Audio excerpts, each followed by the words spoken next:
Nasubiye kubaramutsa no kubaha ikaze mwese abanywanyi bacu muriko murakurikira amakuru n'ibiganiro vya misoso turiko turabashikiriza. Nanone n'umwanya w'amakuru agezweko ariko haravurwa cane. Twari duhejeje kubashitsa ko inkuru irabana n'urupfu rwa perezida rwahoze ari perezida wa Mali uyo ni Boubacar Keita.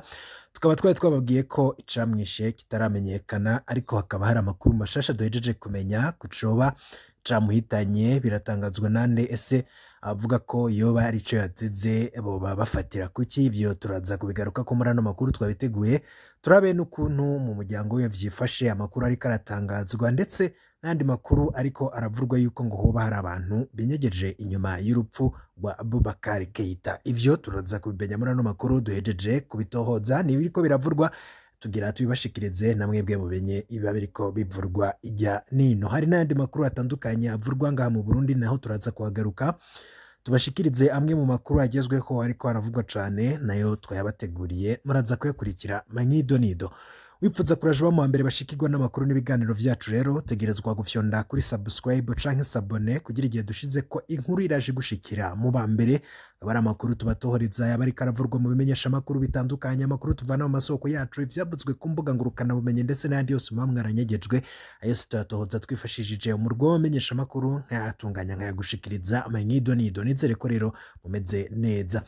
Niyo nkuru iriko iravurwa cane ijya nino kw'isi hose, hariko haravurwa inkuru y'urupfu rwa wahoze ari perezida wa Mali wanavuye ku butegetsi hakoreshejwe inguvu z'igisirikare. Urupfu rwe rero rukaba rwatanguye kuvugwaho ibitari bike, bamwe bariko baravuga yuko ngo hoba hari abantu bavyinyegeje inyuma, bamwe bakavuga yuko ngo igihugu c'Ubufaransa ngo coba kizi ivy'urupfu rwa perezida Boubacar Keita. Ivyo biravurwa n'abantu bamwe n'abandi, ariko nta vyemezo bihari. Turaza kubigaruka ko turabe koko nimba hoba hari ikinyegeje inyuma y'urupfu rw'uyo yahoze ari perezida akaza gukurwa ku butegetsi na coup d'etat, ubutegetsi bwafashwe n'igisirikare. Turaza kubigaruka ko tubirabire hamwe mu makuru mashasha tumenye ayo duhejeje kumenya na yahe n'iki coba cyahitanye Ibrahim Boubacar Keita. Boubacar Keita yahoze arongoye Mali nk'uko nabikubwiye, akaba yasandavye afise imyaka 76. Umuryango ndabahoze ari inshuti z'uwahoze yarongoye Mali Ibrahim Boubacar Keita bakaba batangaza ko yashengeye afise imyaka 76. Mu mwaka uheze akaba yari yafashwe n'indwara y'umutima ifatira mu bwonko izwi nka stroke, ariko kimuhitanye kikaba kitaramenyekana neza, ariko hakaba hariko haravurwa yuko ngo yoba ahitanwe n'iyo ndwara yagira y'umutima. Bamwe rero bakabifatiraho bavuga ko kuba yaramaze igihe afashwe n'iyo ndwara ndetse ngo akaba yaragiye akunda no kunyarukanwa mu bitaro vya hato na hato bivanye n'ibibazo vy'amagara yari afise, ivyo vyoba ari vyo biriko birikekwa yuko ngo vyoba vyahitanye uyu yahoze ari perezida wa Mali. Ku rundi ruhande ariko hari n'abavuga ibitandukanye, hari abavuga ibihushane ndetse bakagira ico bavuze ku birabana n'ukuntu ngo yakuye ku butegetsi, ndetse ngo n'abandi bantu bari mu bihugu vy'ibihangange boba binyegeje inyuma y'urupfu rwiwe. Ivyo turaza kubigaruka ko, ariko eka mbanze nkumenyeshe ko uyo perezida Boubacar Keita yapfuye kuri uno wa Mungu isaha 5 ni mu masaha yo mu Burundi no mu Rwanda, imuhira iwe ku mugwa mukuru Bamako, akaba ariho yapfiriye. Nk'uko rero umwe mu muryango wiwe yabibwiye itorokanirizo ry'amakuru AFP, akaba yamenyesheje ko muri ico gihe aribwo bumvise inkuru yuko Boubacar Keita yoba yitavye Imana, no kuvuga isaha 5 mu masaha yo mu Burundi ndetse no mu Rwanda. Perezida Keita ndakwibutse ko yarongoye Mali mu kiringo c'imyaka 7 gushika mu mwaka w'ibihumbi 2020, igihe akuriwe ku butegetsi n'igisirikare inyuma y'imyiyerekano ikomeye yo kwiyamiriza ubutegetsi bwiwe ku kungene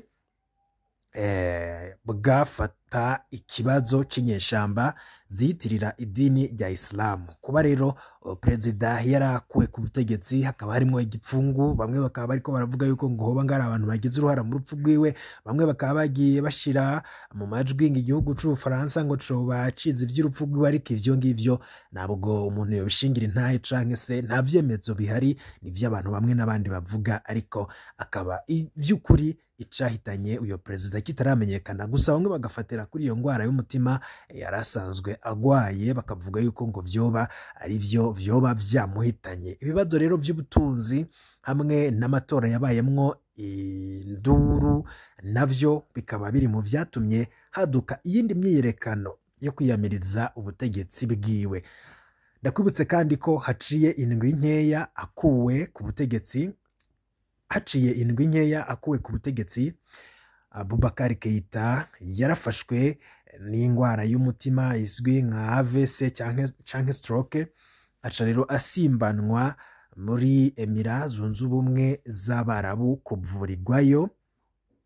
Mu kwa gatanu k'umwaka uheze abategetsi ba gisirikare bakaba barasubiye gutembagaza ubutegetsi, baca rero batangaza ko amatora azoba inyuma y'imyaka 3 mu gihe yarategekanijwe mu kwa kabiri kuza nk'uko vyatangajwe. Ibi bikaba vyaratumye inyuma yaho nyene mu kwa gatanu k'umwaka uheze abategetsi ba gisirikare basubiye gutembagaza ubutegetsi, baciye batangaza ko amatora azoba inyuma y'imyaka 5 mu gihe yarategekanijwe mu kwezi kwa kabiri. Ibi vyatumye ishirahamwe rya Buraya hamwe n'amashirahamwe y'ibihugu vya Afrika y'uburengero CEDEAO na ECOWAS bafatira ibihano iki gihugu muri ino ndwi. Bikaba vyaratumye abanyemari batari bake baja mu mihanda kwiyamiriza ivyo bihano vyafatiwe na CEDEAO ndetse na ECOWAS.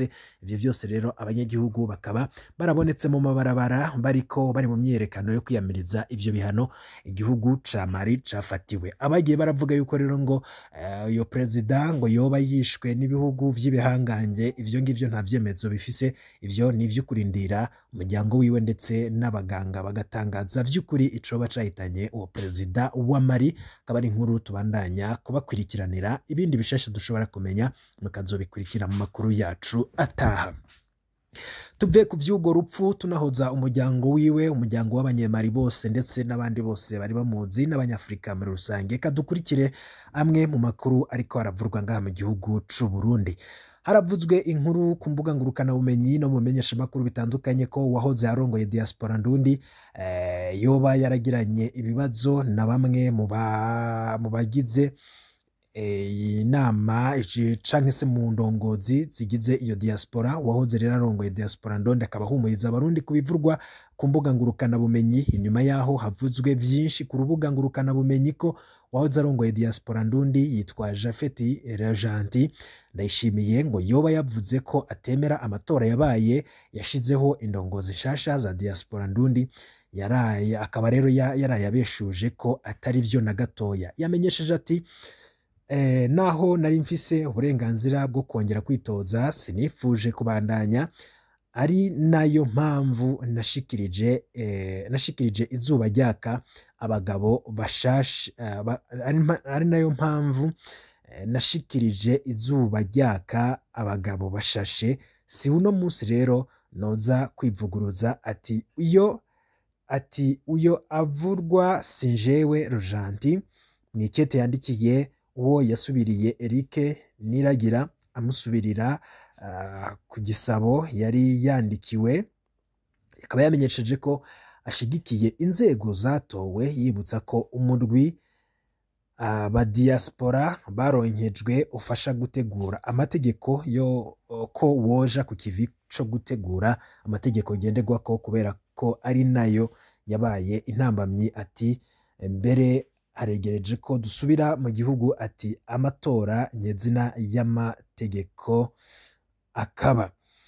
Asobanura kandi ko afatiye ku kajambo amatora y'amategeko nyezina bakavyita ibindi kubera impamvu zabo, ngo ko bidasobanura ko agomba kugaruka ku burongozi.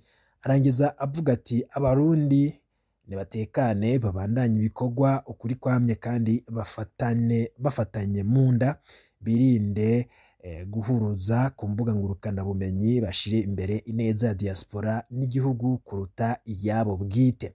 Twabamenyesha ko yemeye kuzotanga ikiganiro kiramvuye ku bijanye n'ubuzima bushasha kandi busanzwe amazemwo amezi 6 iyo nkuru tukaba tuyikesha ikimenyesha makuru Amahoro Iwacu, akaba aribo babishize ahabona. Ayo rero namwe mu makuru yaravurwaga cane mu Burundi, ayandi ariko aravurwa tukaba turiko turabatohoreza mu kanya n'ayandi makuru araba agezweho. Ibihe vyiza nivyo ndabifurije mwese muriko muradukurikira, ariko ndakubutse ko nimba utarafyonda kuri sabone wabanza ugafyonda ko kugira igihe cyose turotse amakuru n'ibiganiro mwene nk'ibi uraje uba mu wa mbere abashikirwa navyo. Ibihe vyiza rero kuri mwese.